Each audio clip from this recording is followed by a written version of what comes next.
Well, it's almost 8 o'clock on a Tuesday night. I've been haven't been home yet. I had a lot of stuff after school, including a hour and a half professional development, and then I had a meeting downtown, and I've been walking because we only have one vehicle, and Anastasia was down in Chillicothe with my family, my kids, and her mom. So I walked many, many miles today. I have almost 12,000 steps, and I'm going to walk another mile home, Lord willing. So I'm staying here late just so you all can have class. I think you should thank me. I know you would rather me not give you any work, but that's not going to happen because this is a college class. Do you hear me? Yeah. Here's what I want you to do. I want you to watch this, take the notes as I scroll down, and I may or may not show you pictures, but let the pictures come into your head, right? Use your imagination. Do you have an imagination left? Do you have any imagination left after the devices have stripped you of any ability to think for yourself? I've got 3 fingers pointing back at me if I'm pointing right at you. So, yeah, anyway. So I want you to know that I haven't been, here looking at your fancy memes and gifs on Insta tweet, Snapgram. I've been trying to work. So I'm going to try to get you this information as fast as I can, and then you can tomorrow in class start this. And then there's also, for those of you who won't be here on Wednesday or Thursday, there'll just be some ed puzzles for you to do to get these notes caught up. So those of you who are watching with me, let's go ahead and start. So we've looked at Jackson so far and how he got elected in 1828, how he first got, in his mind, a raw deal during 1824. Remember this? I'm probably going to be belching the entire time because I ate at Subway and I ate a foot-long sub, and I drank a Coke. I shouldn't drink Coke because of my ulcer and acid reflux, but I did anyway.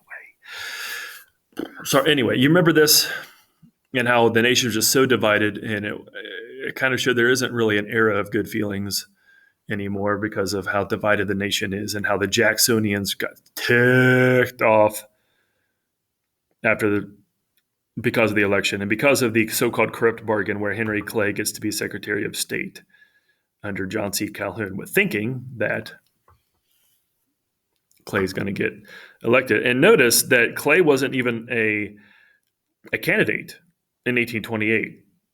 The Secretary of State position was supposed to be the breeding ground, the training ground for the stepping stone to the presidency, and he's not even a candidate. He will run, as you'll see here, in 1832 and 1830, 1840, 1844. Do I have 1844 in here? No, I don't. But, and he'll never win the presidency, Henry Clay. So he's one of the most famous American politicians to never get elected to the presidency. Some other names you might want to know about who were never president but are very famous. Benjamin Franklin was never president, very famous. Henry Clay, never president, very famous. William Jennings Bryan, never president, very famous. Live long and prosper. Who said that? Spock. Spock said that. Spock said that. You should know that. Anyway, so Jackson is now president. He is now POTUS. And this is one place to start when we talk about Jackson, the spoils system. Now, I would ask you to define the spoils system, but I don't think you know what the spoils system is, except maybe one of you has read, maybe one has more than Emily Cooper. Emily Barrel Maker. Cooper used to mean barrel maker. Your people were barrel makers, apparently, Emily, back in Old England, ye Old England. Anybody besides Emily know what the spoils system is or was? If you don't, it's the same thing as patronage. And if you don't know what that is, don't remember, well, here it is right here. I've defined it for you. Rewarding your political friends, giving favors, which means in this case jobs, to your loyal supporters. It had been done in American history before this, right? I mean, who does Washington put into the the cabinet? People he respects and trusts. His right hand man, Alexander Hamilton, Jefferson, who he had signed the Declaration of Independence with, etc. Introduced, though, under a large scale by Andrew Jackson. Jackson makes this his thing. He makes the spoils system a big deal. The question was, is the person loyal to Jackson? Is the person loyal to the Democratic Party? Not is the person loyal to the country, and not is the person the best person for the job. See, that's what Washington cared about. Is the person the best person for the job, and is he loyal to the country? And that's who he put in his cabinet. Not necessarily with Jackson. Is he loyal to the party? Is he loyal to Jackson? Scandals are inevitable with these kinds of systems, right? When you put party over country and personalities over country. Samuel Swartwout, the first $1 million thief from the government, happens during the era of the spoils system. Look him up if you want to know more about him. But I'd never. What does he look like? I've never actually asked that. Samuel. People ever Google this guy's name? Very few people, I'm sure. Images. Oh. That's Andrew Jackson. That's not Samuel Swart. You know what? He's such a minor character. Let's not even worry about it too much, okay? But Jackson defended the spoils system or patronage, whichever one you want to call it, on democratic grounds. His theory is here it is right here. All men are capable of performing state duties.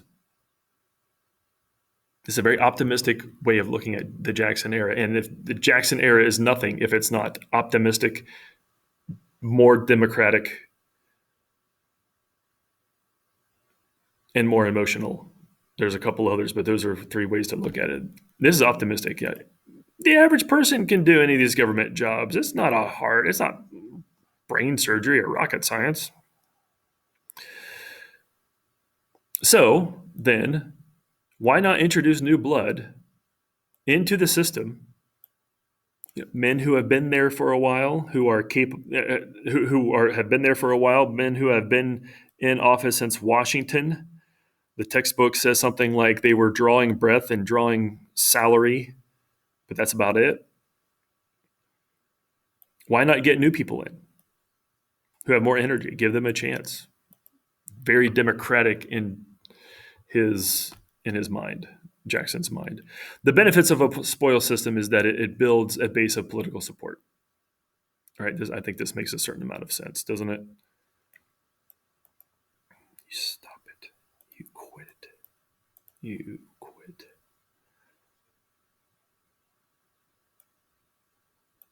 Doesn't this make a certain amount of sense? I don't want to see that the whole time. Do you want to see that the whole time? I don't want to see that the whole time. Anyway, you get a base of support. It's a way to get a political machine running. And by the way, Martin Van Buren, or Van Ruin, as you'll see, was the New York machine politician who had done this in the state of New York. But it builds a base of political support. It gets people on your team, enthusiastic about your candidacy because they know they might get something in return. And as Jackson said, it even gets new blood and maybe even new ideas into the system. And there are some good people that you can get in there. But the disadvantages are that it is a corrupting influence because you won't be there for long. So steal money while the stealing is good.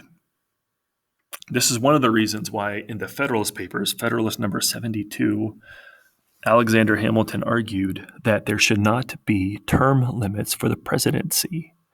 Because what's he going to do in the last year or two of his presidency? Well, some people, Hamilton argued, they'll just steal as much as they can because why not? It discourages efficiency because you won't be accountable for long. Why be efficient and do your job well if you know that you're just going to be out as soon as this guy who is president's out? At best, you've got 8 years. So, yeah, you're getting paid. Why not? It's like a coach or a teacher who says, I'm getting paid anyway. I'm not going to try that hard to teach or coach. I don't think there are many people out there like that, but that would be what it was like. And it also places the operation of the government in the hands of the marginally qualified because, again, it's not, are you a good candidate for the job? It's, are you loyal to the president? So he also believes in rotation in office. Now, this is different than the spoils system, although sometimes it's connected, but try to think of this as a different thing here. Rotation in office is the idea that if everybody can do all the government jobs, are capable of doing any government job that there is, then why not move people from Secretary of State to Secretary of Treasury to Attorney General to Department of War and all that kind of stuff? Just don't keep them in too long. And the belief was that could help us prevent corruption. One person won't get too comfortable very long in the Jackson cabinet. They won't be able to make as many, connections where they can learn how to steal stuff from government or get bribes or whatever, because they're not going to be in that position for long. The problem with this is that Jackson's cabinet was fairly undistinguished because they don't have time to actually make a name for themselves. The only person who really distinguishes himself in the cabinet was Martin Van Buren, who eventually will be nicknamed Martin Van Ruin, but he will also eventually be Jackson's vice president. But during the first term, he is Jackson's Secretary of State at some point, right? Instead, what Jackson relies on more is his kitchen cabinet. What is a kitchen cabinet? It's where I have my SpaghettiOs, Mr. Beavers. No, what I mean by this is his informal group of advisors and friends who never held formal meetings. They were called the kitchen cabinet because they would come in through the back door of the White House kitchen and some newspaper editors in there and so on and so forth. And they would just talk, and that would be where Jackson would get his ideas and his policies, which is, again, another similarity between Jackson and President Trump. President Trump definitely had a bunch of advisors that were not like in the official cabinet positions, like his son-in-law, like his daughter, Steve Bannon, who is a racist and got, because he's a racist, and several others that we could go on and on about, but we won't right now. Now, speaking of the cabinet, we get to talk about gossip. Spill the tea, Mr. Beavers, about Peggy Eaton. Spill that tea. I will spill it. One for my homies, right? Okay. Let's get into this gossip. This is great. You would never believe that a sex scandal would have such an impact on the direction that the country goes. So here we go. A quote from a famous historian named Morrison: "For 2 years, the simple political issue of the Jackson administration was who would be the next president, because Jackson originally planned on only serving one term." And he was getting up there in years, right? He had a lot of bullets in his body, a lot of aches and pains, right? So that's what he said. Now, he ended up running for it and winning twice. So It was assumed that the vice president at the time, the first administration, John C. Calhoun, would take over. But the Peggy Eaton affair, or the petticoat affair, if you don't know what a petticoat is,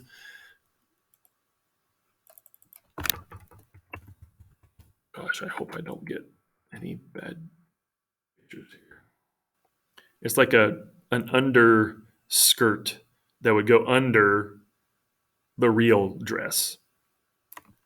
So, um, in other words, it's kind of like saying the women's underwear scandal, the lingerie scandal. But it's not, obviously that's not like lingerie, but we're talking about the 1830s, okay? 1829, 1830. Peggy O'Neill. Now, her name eventually becomes Peggy Eaton, but her name here is Peggy O'Neill. Peggy O'Neill was the daughter of a Washington boarding house owner. If you don't know what a boarding house is, a lot of the senators and representatives from distant parts of the country, when they came to D.C. to do their legislating, they would not own a house in D.C. They would room in a boarding house. It's kind of like a hotel or a hostel, or if you don't know what a hostel is, look it up. Not hostile, hostel. Just a place where you could sleep and have meals served to you, etc. Just like kind of like a hotel, but not really a hotel. This is what is said of Peggy O'Neill, the daughter of a Washington boarding house owner. She was a luscious brunette with a perfect figure and a come-hither look that drove the young men of Washington wild, and some of the older ones too. Okay.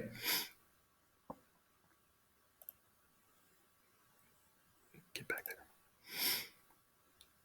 All of Washington, except maybe Andrew Jackson, was convinced that she was having an affair with a boarder at her father's boarding house named Senator Eaton. And I don't remember Senator Eaton's first name. Who was Senator Eaton? Senator Eaton. Peggy Eaton. John Eaton. Okay, there you go.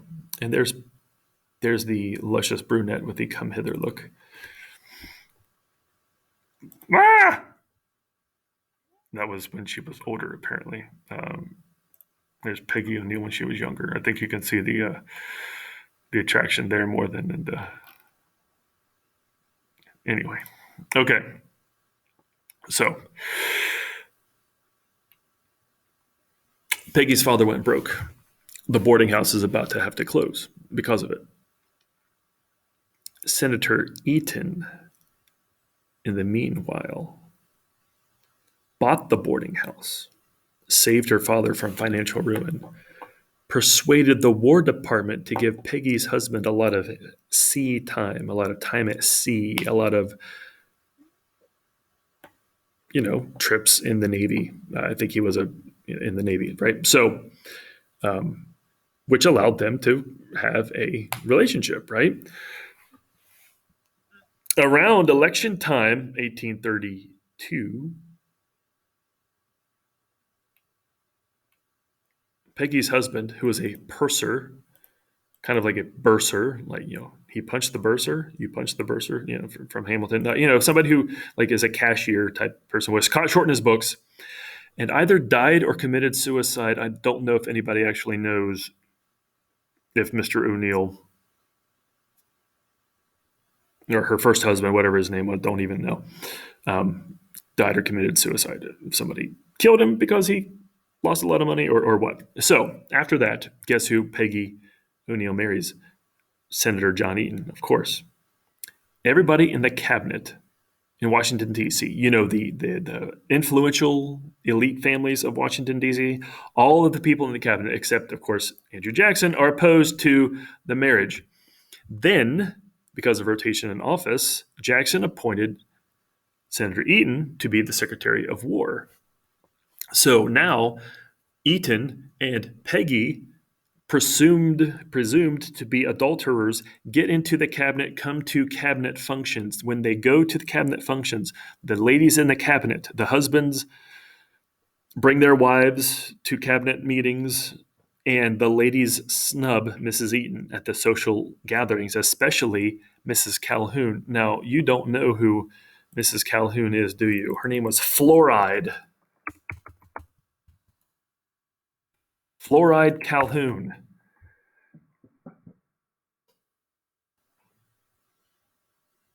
What a name. Fluoride Calhoun. Please, one of you name your child, one of your children, boy or girl, I don't care. Fluoride. Fluoridation is the end of civilization. If that doesn't make any sense, that quote, watch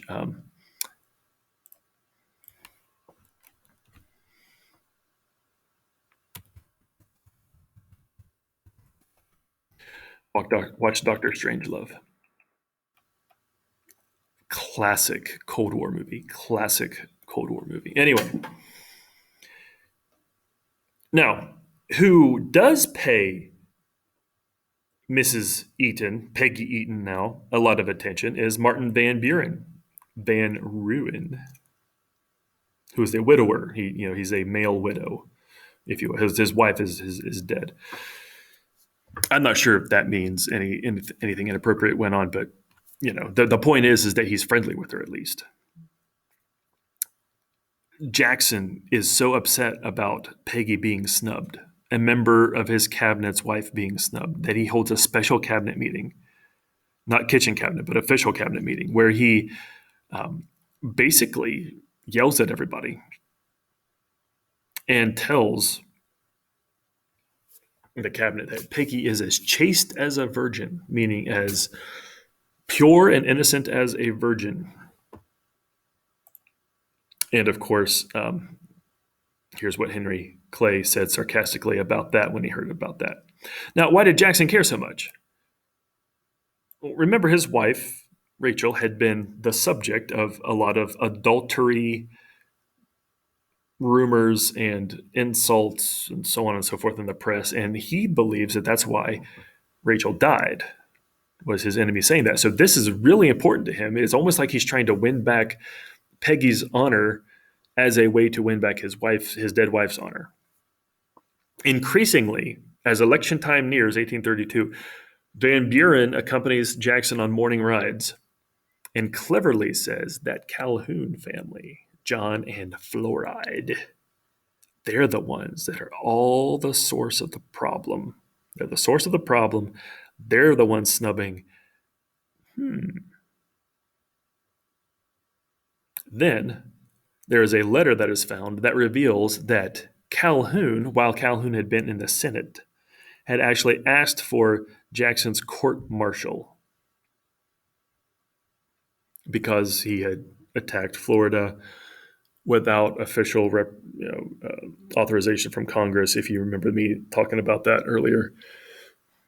So it wasn't just Henry Clay that wanted to censure Jackson. It was Calhoun as well, his own vice president. And Jackson finds this out for the first time. Whereas Calhoun had always said publicly that he had supported Jackson's actions.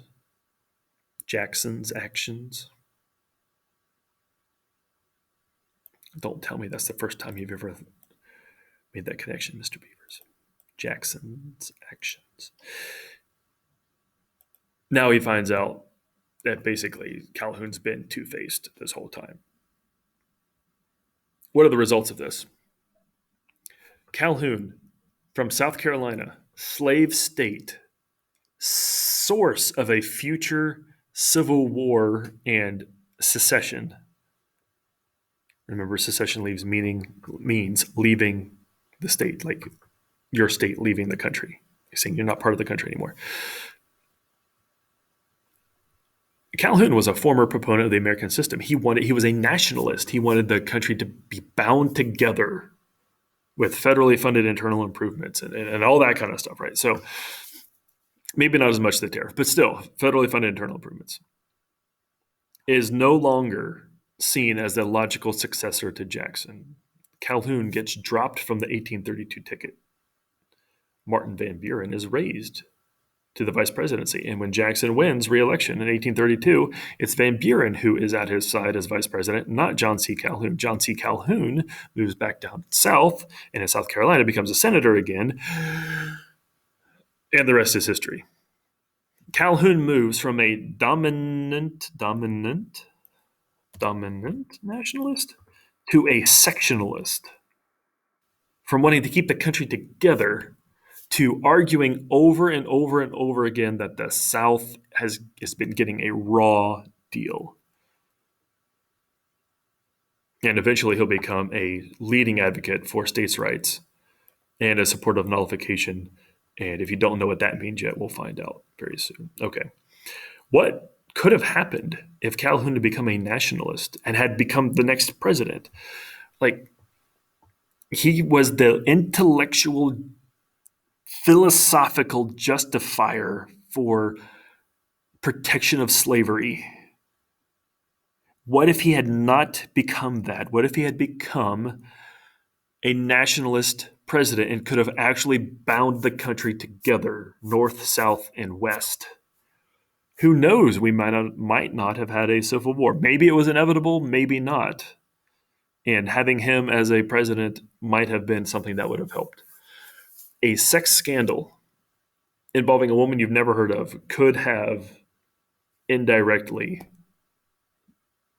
been partly responsible for a civil war. I mean, I don't want to give it too much credit, but when you play these what if games, that's what we get. Okay. The issues of the Jackson administration, besides the sex scandal and the gossip and the tea spilling, right? There's so much tea being spilled there that it's like the Boston Tea Party. I'm sure that was a very poor use of your slang and a poor joke. My apologies to your culture and your generation. Okay, some of the issues that Jackson faced: the Maysville Road Bill. He vetoed it. There was a bill in Congress favored by Henry Clay because it was going to put a road paid for by the national government through Henry Clay's state of Kentucky. Jackson vetoed it in 1830. Now remember, Adams had wanted there to be a national road and internal improvements funded by the federal government, and he had advocated at least for the expanded role of the federal government there. And Jackson was okay with the national government spending money on internal improvements if it was a clearly national project and it was not going to favor just one state, but favor many states. But the problem was the Maysville Road would have been entirely located within Kentucky. And that is one of Jackson's biggest enemies' home state, Henry Clay. We can't have this. So he vetoed it. As such, the Maysville Road Bill veto might have been as much of a personal vendetta against Clay as an actual policy disagreement. Another connection to Donald Trump. Personal vendettas seem to be more important sometimes than policy disagreements. I have a feeling that Donald Trump would have embraced any Democrat that reached across the aisle to embrace him. And a lot of times Republicans who didn't embrace him warmly enough, right? Agreed. The prevailing view is that the federally funded internal improvements would keep Western land prices high because it would improve upon the land out there, drive up demand for travel out there, and we don't want Western land prices to be high. We want them to be low for the average person, and so that's another policy disagreement there. Now, if we're talking about land policy, let's just real quick transition to here. The land, there's a thirst for Western land, and I don't mean, anyway, I won't. I used thirsty in the wrong way last year, so I won't. There's a big demand for Western land, as we've already talked about, as there always will be in American history up until the West is totally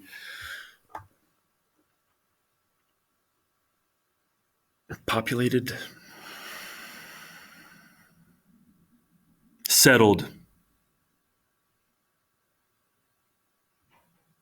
What's another word?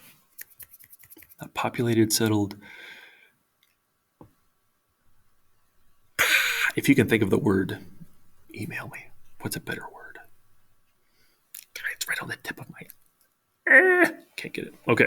Anyway, here's some different policies that were up for grabs that were being bantered about during this time period, and these were really important. Like, we don't care about them now, but this is really important at the time because land was a huge moneymaker for the federal government. Selling land was a huge moneymaker. I think it was as big or even bigger than the tariff at times, probably depending on the president. But so these were the four different ideas that were going around about land. So graduation was the policy, the idea that land should be, the price of land should be gradually reduced by a quarter an acre, at literally 25 cents an acre per year, just to try to get it sold.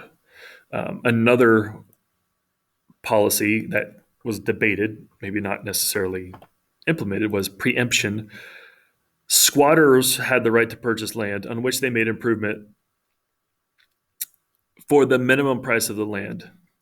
So if you squatted onto the land, it's kind of like saying, all right, fine, you shouldn't be there. It's illegal. You didn't have the right to set up your homestead here in this part of Kentucky or Tennessee or whatever. But if you've been on there for a certain amount of time and you've improved on the land, then we'll let you buy it for, a good price. But you have to have improved on it. Donation, the federal government would give unsold federal lands back to the state in which they belonged. The federal government owned a lot of land in some states, like Ohio.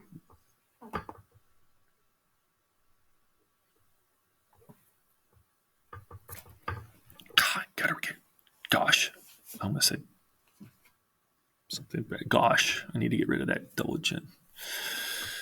Oh, heaven help me. Okay. So just donate that back to the state, and the state can sell it, and the state can get land. That would help the states, wouldn't it? That'd be great.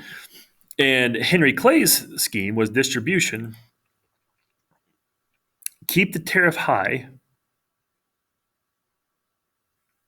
protection of our industries, by distributing the revenues from the land sales back to the states in which they were located in the form of federally funded internal improvements. So keep tariffs high so that you can have money to give back to the states so that they can use that money to do the internal improvements out west, so we can have the nation bound together. Right?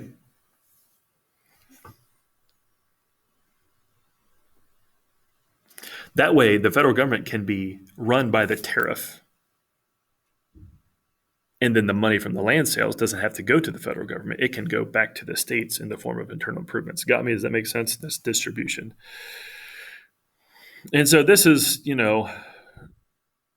what happened. And I don't want to bore you with the details behind this because it actually bores me just to even think about it. But I will go on here to say that this land sale stuff did lead to a little bit of sectionalism, and by a little bit, I mean a moderate amount, not a tiny bit, a decent amount.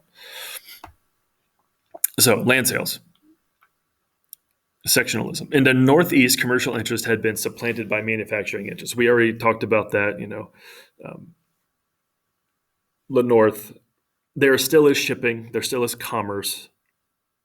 Right, but there are more manufacturers. There's more industrial plants being established, and their primary concern there is to get a high protective tariff to protect them. The South was primarily, by this point, a one-crop economy, some tobacco, but mostly cotton by this point in the 1830s because of the cotton gin. Had been around for almost 40 years by this point. High tariffs hurt the sale of their cotton in the South. and made manufacturing goods more expensive. You might remember me drawing the chairs, how tariffs can drive up domestic prices. The West's primary interest was in either free land or cheap land and getting internal improvements. So the North and the South have opposing interests as far as the tariff goes. They know that since the West is growing like gangbusters, right? Just look at this. Ohio had 16 electoral votes by this point. It's more than some of these like original 13 states. And then by 1832, it got it up to 21. It's almost got as many as Virginia now. And then 1840. Okay, so it's still got, but it's Ohio, which was in the West back then, had was growing in power politically because of the number of electoral votes that was there, because of the number of people that were there. So if they can get the West on their side, then either the North or the South will be able to win the tariff debate. Okay. Bring into that context the Foote Resolution of 1830. The Foote Resolution was a resolution by a guy named Foote. Forget his first name, don't care about his first name. Shelby Foote? Gosh. Watch Dr. Strangelove, that's good. Foote Resolution. Samuel Augustus Foote. No, it's with an E. Encyclopedia.com. It's an E. Why are these people not? See, there it is. There it's pronounced. There. Nobody's. Maybe it is without an E. Anyway, regardless, Samuel Foote asked Congress to suspend land sales of land not already offered for sale. So basically, if it's not already offered for sale, don't plan on putting it on sale in the future. This reflects, because he is from the North, he is a Northerner. What state was he from? What state was he from? Wikipedia will tell me. Connecticut. He was a Northern representative. And he was worried that more land sold in the West is going to mean more people going west. It means less people being left in Connecticut. That means less political clout that Connecticut has, because it would have fewer representatives and fewer electoral votes. Let's just look. I'm just wondering. Connecticut has 8 electoral votes there. 8, 8, 8, 8. So while the Western states are gaining more, like Ohio gained 5 in that time period, Connecticut stays the same during that time period. So Connecticut is worried about drain of population off West. The South jumps at this opportunity. The South jumps at this opportunity to try to get the West on their side, because they know the West is not going to like the suspension of sales in the West, and therefore will oppose this Northern politician. The South doesn't really want cheap land, but it was preferable to a high tariff. Okay, so having said that, this is the occasion for the Webster-Hayne debates. Now, you're going to have to keep this Webster-Hayne debate thing in mind and the Foote Resolution in mind, because we're going to go talk about it in a few minutes. And while Webster and Hayne are debating, and you'll find out who they are in a minute, the debate quickly goes from land sales to the issue of nullification. Now, you're going to see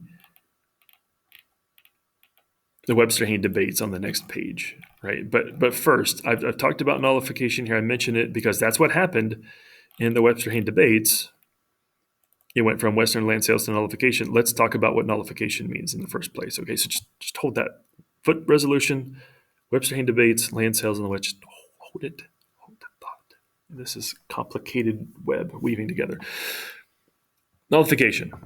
What is it? Well, to give you a background, there's a tariff policy that we began in 1816 because the 1816 tariff was the first protective tariff. It wasn't just a tariff for revenue for the federal government, it was a tariff for protection. It was raised, it was so high that it was able to protect American businesses. And you can see by the time we get to 1824, the percentage of average tariffs go 37%. So that means if you're a foreigner and you're bringing goods here, for every $100 worth of goods you bring, you have to pay $37 of tax. And then by 1828, $45 out of every 100.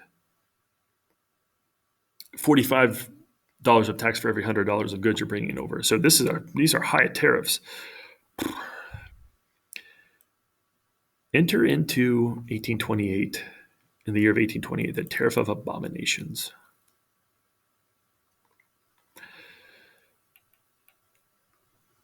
Okay. It was actually proposed by Andrew Jackson's supporters in Congress. Jackson was not president yet. John Adams was still president. The Jackson men in Congress thought that if they could get this thing passed, then it would hurt Adams. And if it failed, it would hurt Adams. See if you follow this logic. Proposed by Jackson men, the Tariff of Abominations of 1828, with the idea that high duties on raw materials, would cause enough New Englanders to vote against it. And if New Englanders vote against it, and New Englanders like high tariffs, then Jackson's men could claim credit in New England for proposing it. We proposed a high tariff for you. But they could twist it to make it sound like they were the ones who defeated it when they're talking to people in the South and in the West. Win-win.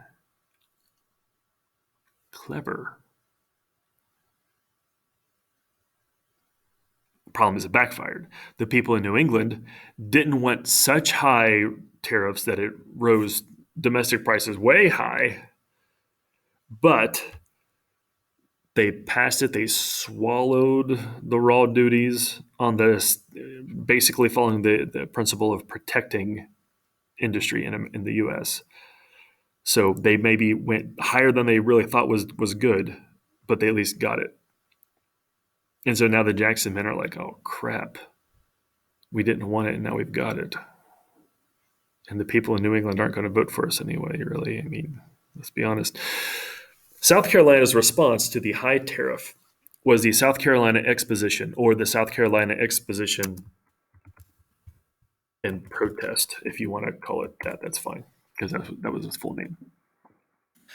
What South Carolinians said in this document was that they wanted protection from the tyranny of the majority. The majority of the country, especially with all that population, that high population in New England, notice again, it seems like in 1828, the bulk of the electoral votes in the population are up here in northern states, not as much down in the South.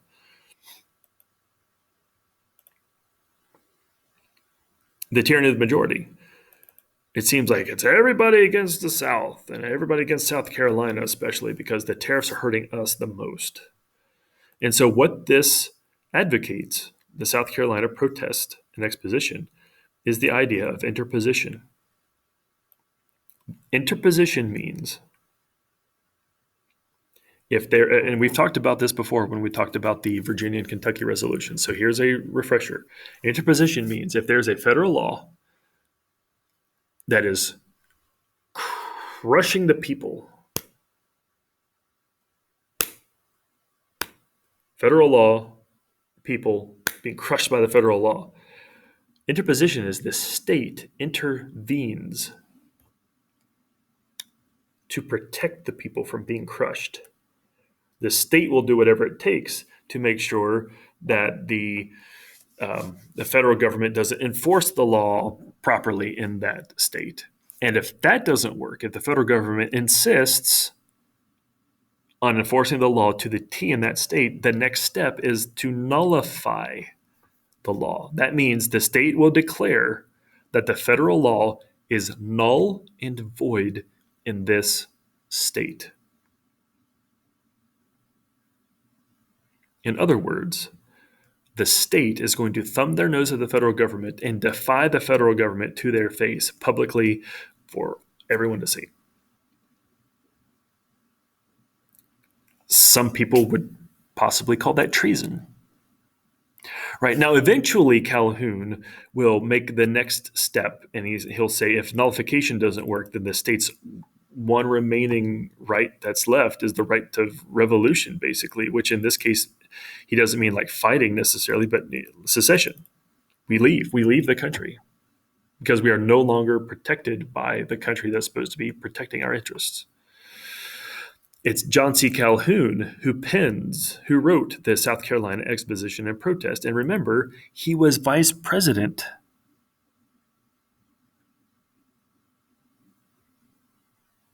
The vice president of Andrew Jackson. Now, I don't think that he was actually vice president yet. Was he? South Carolina Exposition and Protest. I think that he had been elected by by the country as Andrew Jackson's vice president by this point for a month, but he kept it secret as far as his identity. He didn't like publicize who he was, and he didn't write who he was. But we found out later that sure it was sure him. Of course, when Andrew Jackson finds out that his own vice president is at the source of this big controversy, that really ticks him off. We'll find out in just a minute what happens. South Carolina expected strong support for their position, but that support did not materialize. No other state followed suit by saying the same things. No other southern state did. So let's look at why South Carolina then was so dissatisfied with things, stuff.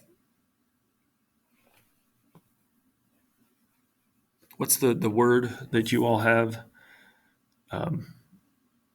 that means stuff? What is it? Gen Z slang. Gen Z slang for stuff. The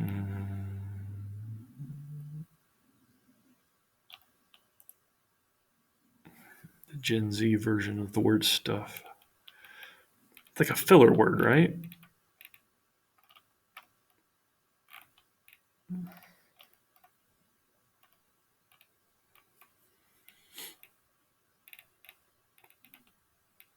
Not basic, not bet, not big yikes, not bop. It's a dripping bop. Not canceled, not cap. Catch these hands. Start a fight. I thought it was throw hands. Drag. Drip. Fam. Finesse. Ghosted. I've been ghosted before by some of you with the emails. Glow up. Oh, okay. That's positive. I like that. High key. Hits different. I'm dead. Main character. Period. Pressed. Sis. Sending me. Slaps. Man, this stuff doesn't make any sense. Smack. Snack. They're looking at it. Snack. You looking like a snack today. Ooh, that's not what snatch meant in my day. Yeesh. Stan. Sus. T. Stop it. Stop it.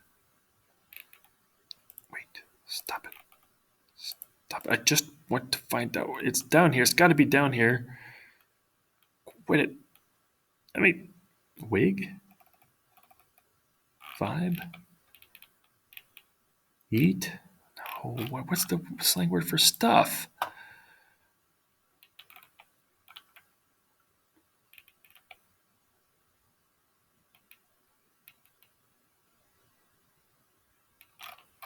I hope that was a nice little commercial for you because I can't find the slang word for stuff and it's driving me nuts. Why was South Carolina so dissatisfied with their economic situation? Well, look at their economic deterioration. Now, look, the amount of the value of cotton goes up from 1820 to 1830, right? So there is an increase, but I want you to look at the anticipated increase. Okay, if in 1820 160 million pounds of cotton is exported for 27 million, then you would think that when there is more than twice that amount exported there, that there would be more than twice of that amount in dollars. And you would hope even more than twice because the price would go up due to natural inflation, right? So you would expect something to be like $54,000, maybe 60,000 if it's a good year, but no, the 35,000, 35 million, I mean, million, not thousand, million. Yeesh. The rate of the prices per pound is gone way down. That's not good. The movement of prime cotton growing land was not in South Carolina anymore. It had gone westward. Is that west from in your direct? Okay, it had gone westward. See, South Carolina 8 electoral votes, Georgia 9. By see, Alabama is gaining electoral votes. People are moving this way. Mississippi is gaining electoral votes. Louisiana. I'm doing my lesson. I gotta hang up. Okay, I'll put your food in the fridge then. Thanks. Bye. So the cotton growing areas are moving here to Mississippi, Alabama, Louisiana, Texas too, but we're not going to talk about them yet. It's New Orleans, Nolens, that replaces Charleston as the chief port of the South, despite the fact that the Erie Canal doesn't go to New Orleans, right? It's still the cotton is going that way, not towards South Carolina. So there's economic problems in South Carolina. There are slave rebellions in South Carolina. Now, Denmark Vesey's incident in Charleston was a conspiracy. It was not an actual slave rebellion. Denmark Vesey's plot never materialized because somebody snitched, and the slaves that were plotting a rebellion got. But it still scared people, right? Especially because this was only. It was within a generation from that big bloody revolt of black slaves in Haiti, the Haitian slave revolt. Now, this is not in South Carolina, but it still scares the tar out of South Carolinians and everybody in the South, really. Nat Turner's rebellion, as far as I can tell, as far as I remember, was the bloodiest slave revolt in American history. You can see here, Nat Turner believes that God is giving him a signal for a time when he should strike. And there was a solar eclipse in 1831, and he interpreted that as the moment that God is telling him to strike. And so he goes out, and he and his people are armed, and they kill 55 white people, scared the living daylights out of Virginians, North Carolinians, Alabamans. Anyway, we don't like them because of their football team. Mississippians, and especially South Carolina. Now, in addition to that, you have abolitionist agitation that begins. And in 1831, William Lloyd Garrison, the name in abolition history, first starts publishing The Liberator, where he starts calling slave owners evil. Like evil. Like unchristian, ungodly, going to hell, in a handbasket evil. There are so many petitions flooding Congress from the North and some from the West, too. I don't have that in the notes here, asking Congress to abolish slavery. So many petitions to abolish slavery that the Congress actually implements a gag rule from 1835 to 1844, almost 10 years worth of Congress refusing to read petitions from people about abolishing slavery, which violates the First Amendment. I know that violates the freedom of petition, but Congress did that as a compromise, I guess, to stop the tensions from rising, right? And you want to know who it was that helped end the gag rule in Congress? It was John Quincy Adams. After he becomes president, after he leaves the presidency, he becomes a representative from Massachusetts, and he does so much awesome stuff after he leaves Congress or leaves the presidency. When he enters Congress, he's a great ex-president. He's a great person, a great politician before he's president. After he's president, just not when he was president. But I think that's because of his principles. He stuck true to his principles. South Carolina did, and I think actually still does today, have a black majority. Now, most of those people that were black in South Carolina back then were slaves. And so they're sensitive to these slave rebellions, even if they're not in their own state. They are sensitive to this abolitionist agitation. Then there's the scapegoat kind of thing, the 40 bales theory.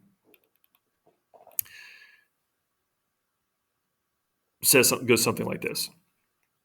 Since foreigners are not buying as much cotton as they used to, Britain and France especially, because of the high tariff, that's what this is talking about. You then couple that with the higher prices that the Southerners are having to pay for Northern manufactured goods. Essentially, the 40 bales theory was saying it's like a thief was coming to the South from the North and was stealing 40 out of every 100 bales of cotton from Southern plantation owners. Scapegoating, blaming someone else for their problems, and they may not have been wrong. I'm not saying that they're not, but they're not looking here as the fault. They're looking there as the fault. There, north. And of course, in Charleston was the place for the elite of the South to meet, and especially in South Carolina, it was a central gathering place. And so you can get a bunch of people. You know how it is when there's a whole bunch of people in a room just criticizing, and it just feeds on itself, and everybody just mad. And pretty soon there's some kind of protest demonstration, right? That's what Charleston was like for them. And of course, they're scapegoating as well. They're blaming other people. Historians seem to zero in on this one, that these things are the reason why they're blaming other people, other regions of the country, namely northern politicians and northern abolitionists, and the tariff. Okay, so all of that being said, that's what nullification is. That's the setup, the tension there in South Carolina. Let's go back to that land sale thing where Daniel Webster from the North, New Hampshire, Robert Hayne from South Carolina are debating the Foote resolution. Should we end land sales in the West or not? And it turns into, what is the nature of the Union? And you gotta understand that Daniel Webster was the dude. He was the man. He was the Abraham Lincoln of his day. He was the Roosevelt of his day. He was the hero of the day. Little children, as you can see here, would memorize his speeches that he made during these debates and later on as well, because he was so eloquent. If you don't know what that means, he was very good at speaking with very flowery language. He was so much better than Mr. Beavers. He was so much more interesting than Mr. Beavers, if you can believe that. They called him Godlike Daniel, a steam engine in trousers. No man was ever so great as Daniel Webster looked.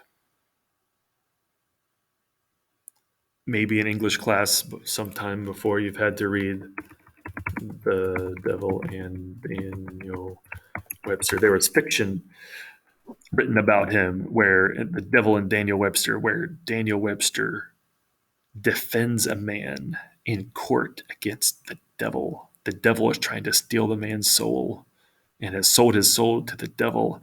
And Daniel Webster argues and fights the devil in court. I won't give you the spoiler as to whether or not he wins. But right there, these are the kind of things that people are saying about Daniel Webster. He's just this huge person in history. And when he's debating Robert Hayne, it turns into not just a thing about land sales. It turns into an argument about what is the nature of the Union in the first place. Can you have a country where states can nullify laws? And states can basically flout the federal government whenever they want. And Daniel Webster said no. Daniel Webster said, we are a nationalist, perpetual, everlasting union. You have to stay in the union and be loyal to the union. You can't be disloyal to the union. And you certainly can't do the next step beyond nullification, and that's leave. Whereas the Southerners, like Robert Hayne, and eventually more eloquently John C. Calhoun, will advocate compact theory. Compact theory was the theory that the states created the federal government. The states created the Constitution, and therefore, what the states make, they can unmake. It's like your parents when they say, girl, I brought you into this world and I can take you out. That's kind of what the states' rights Southerners are saying about compact theory. We created the federal government. We can uncreate the federal government, or at the very least, we can leave. Now, the perpetual union theory says, no, the states didn't create the federal government. And they'll argue back, well, yes, we did. It was the states that ratified it. And they'll say, no, it wasn't the state governments that ratified it. It was specially called conventions elected by the people. The people made the federal government, not the states. And so the states can't leave. And then, of course, I've said that already about his force. Even though when the Civil War happens, 30 years later, Daniel Webster is dead, but his speeches are memorized and rememorized and reprinted, and school children have to remember them. So all this is going on, and this tension, right? And John C. Calhoun is becoming, in the first term of Jackson's administration, much more starts to become, even though it may not be evident yet, that John C. Calhoun is the author of the South Carolina Exposition and Protest, and that he is secretly against Jackson in the Florida campaign and so on and so forth. You can tell that there's tension between them when at a Jefferson Day dinner, and a Jefferson Day dinner is, a celebration of Thomas Jefferson, right? It's supposed to be a time when everybody is happy and on the same page. Jackson says to our federal union, this glass of whatever, wine or whatever he's got in his hand, it must be preserved. Calhoun says, the union next to our liberty, the most dear, liberty first, freedom of the state to be able to protect its own interests first, before the union. Jackson says the union is more important. And therefore, this is another reason why there's a breach between Calhoun and Jackson. And this also, the implications of this is the West and the South start to go that way. And the West starts going towards the North. And the South is all alone. Okay. And of course, Calhoun resigns. Van Buren becomes the next vice president. This provides a northern influence on Jackson because you might remember Martin Van Buren is from New York. Okay, so here's what happens with nullification then. Let's switch from anything having to do with land sales at all to something totally different, and this is the tariff and nullification. So the tariff of 1832 was not the tariff of abominations. That was the 1828 tariff. The tariff of 32 sought to lower the tariff of abominations from 47% down. The Treasury was full of money. We don't need any more money. And even John Quincy Adams, a strong nationalist, favored a downward revision of tariffs. The proposal was to get it down to 35%, which was the 1824 level, not the lowest it had been, but lower than 47, 48%, whatever it was for the tariff of abominations. The South still opposed it, even though it was a reduction in the tariff rate, because it had an air of permanence about it, that there's going to be a permanent 35% tariff, and that's still too high. It's still too protectionist. It's still going to hurt the Southern economy. And so the tariff bill passes of 1832. It lowers the tariff, but not enough. And so South Carolina ticked off. The state of South Carolina's legislature nullified it, said that if within these borders, it is now null and void. Within these borders, I have become very well aware of how much my students don't know about geography in all of my classes. My sophomores can't even tell me where Great Britain is, for heaven's sake, for Pete's sake. Here's South Carolina, just in case you care, in the 1832 election. Okay? South Carolina says within our borders, there will be no collecting of any tariffs at all. That tariff is null and void within our borders. Effective. They passed the law there, and it would be effective in February of 1833. That means there will be no money sent to the federal government because it won't be collected from South Carolina. There will be no money collected from South Carolina and no money from South Carolina sent. Yikes. South Carolina expected other states to follow suit, but they didn't. They didn't follow suit. Here's how Jackson responds when he hears about the nullifying. This is a quote attributed to him, and it may not be 100% of like exactly what Jackson said, but I think it pretty well gets to the heart of what he said. Tell the nullifiers from me in South Carolina that they can talk and write resolutions and threats to their heart's content. But if one drop of blood be shed in defiance of the laws of the United States, meaning if one drop of blood is shed, if we send down tariff collectors down there, federal tariff collectors, to forcibly collect tariff duties, and you stop them and harm anybody in the attempt to like tar and feathering like they did during the Revolution or whatever it is, right? I will hang the first man of them I can get my hands on from the first tree I can find. Now, you talk about emotionalism. You talk about extremes. That is Andrew Jackson. And again, he may not have said that, but yikes, right? He readied an army of 20,000 men. Remember what I said the other day, that Adams had been kind of told the same thing by the Georgia governor that don't you come down here, right? Because you're not going to like the result. There'll be blood on your hands.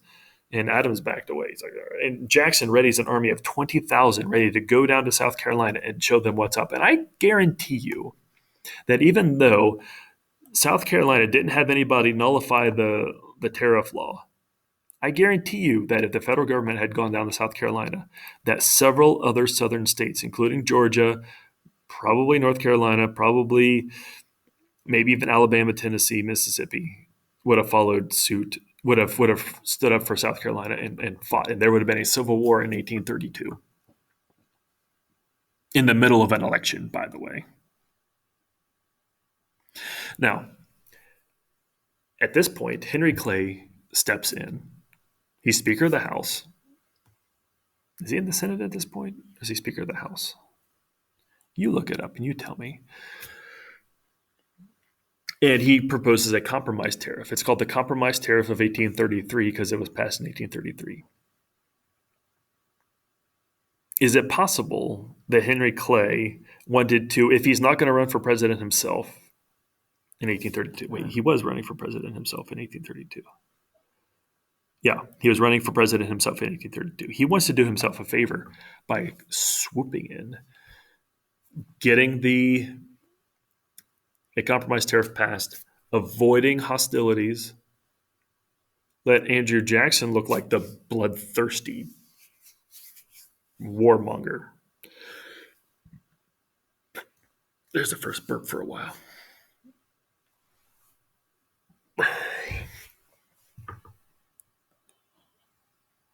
Gross, Mr. Beavers. And then Clay can win the presidency. It doesn't work for Clay. Clay doesn't win the presidency. Jackson still won, as you might have seen on that page. But he doesn't want to see Jackson glorified by military conquest either. And I think that Clay really wants to preserve the Union because I think Clay was really a patriot, and he wants to make sure that the Union doesn't get torn apart by a civil war.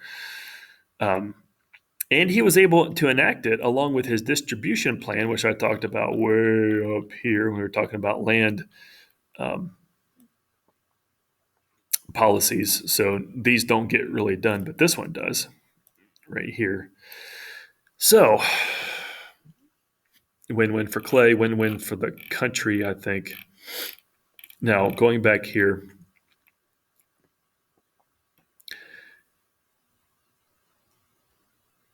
there was a compromise tariff of 1833 passed. So it lowers tariffs lower than I think even 35%. But at the same time, Congress passes the Force Act, and the Force Act says that Jackson has the authority of Congress to do whatever he needs to do to enforce federal laws, which basically it's an authorization for putting down a rebellion, basically. It's kind of like allowing Jackson to use military force on Americans. It never happened because South Carolina repealed their nullification. They walked back their nullification. They canceled the nullification. But just to save face, they nullified the Force Act, and they said the Force Act is null and void within our borders, which actually, it's going to be outside federal troops that are going to come in and do it anyway, so it probably didn't even matter. This reminds me of the face-saving attempt by Britain when they repealed the Stamp Act. Then they passed the Declaratory Act where they said, yeah, but we still can tax you any way we want. That's how I feel like the South Carolinians are saying here. We will repeal our nullification of the tariff, but we can still nullify other things too. Okay. What effect does the nullification crisis have on the sectional alignment of the West? The West goes to the North because the South looks like a dumpster fire by this point. Okay. Just considering nullification philosophically here for a minute. Remember that there's the social compact theory of government. This is a very Locke kind of way of looking at government, that government is based on consent of the governed. And what happens when the governed doesn't feel like they're getting a fair shake anymore, that the consent that they're giving to the government isn't being followed, and the government's following something that's injurious to a section of the country. Now, just so you know, nullification is later used not for tariffs, but to justify slavery. And the South can nullify any anti-slavery laws. It'll also be used in the North in a sense, more interposition in the North, but still like to thwart the ability of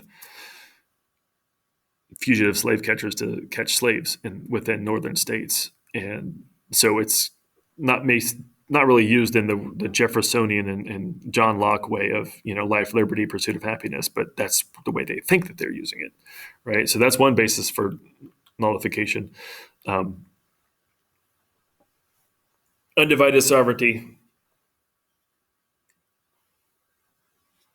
I don't even know what this means. Why do I even have this here? People only sovereign, not shared with the states. Principal and agent. You know what? Just forget this stuff. Forget all that. I don't even want to spend time. I've been here too long. It's getting late for me. I'm sorry. I'm sure you're up late too doing work. If you can't get all of the things that you want by using interposition and nullification, secession is the only thing that's left for a state that feels like it's in the minority and is getting beaten up by the majority of the country. In a way, you almost want to feel sorry for South Carolina on the tariff issue because they do feel like they're getting bullied and bullied and bullied by this tariff thing. I don't feel sorry for them later when they use the same logic to justify slavery. I just don't. Opponents, by the way, we're almost done, so just be happy. Opponents of nullification argued the intent of the founding fathers was an everlasting and perpetual union, which I guess perpetual means ongoing, which is kind of the same thing as everlasting. So, Mr. Beavers, why did you use a word to like two synonyms after each other? They mean the same thing, whatever. Okay. That it was the states created by the national government, not the, it was the, when you have new states enter the union, it's not the states that admit them in, it's Congress, it's the national government. So, I mean, that means something, doesn't it? That not meaningless. Doesn't that mean that it's really the national government that's the most important, not the states? The Constitution was ratified by the people of the United States. The people of the United States, not the people of the states united. See, if you're a Southerner, you'll say we are a country of the states united. The states are put first before the unity. But if you are of the perpetual union idea, you're talking about the unity is more important than the individual states. I mean, it's just common sense too. I mean, like, shouldn't a government be able to have some kind of ability to govern without everybody and their mother trying to say no, no, no? I'm probably exaggerating there because I'm tired, but I'm sure there's many arguments you could have against that. But right, there you go. We're going to stop there because you're going to get into the bank war in the next video. The next video is something that I made last year, actually. So, yeah, sure, save that. So, good luck in your PSAT tomorrow, which you'll probably be watching it. When you're watching it, it'll probably be today. You probably already have done the PSAT. Those of you who are in class, you probably did not finish this during. I'm certain you didn't finish this during class. So, but I will not make any questions on this one, just for your sake. Just get the blanks filled in, in your notes, and that will be sufficient for me. Thank you. Go Buckeyes.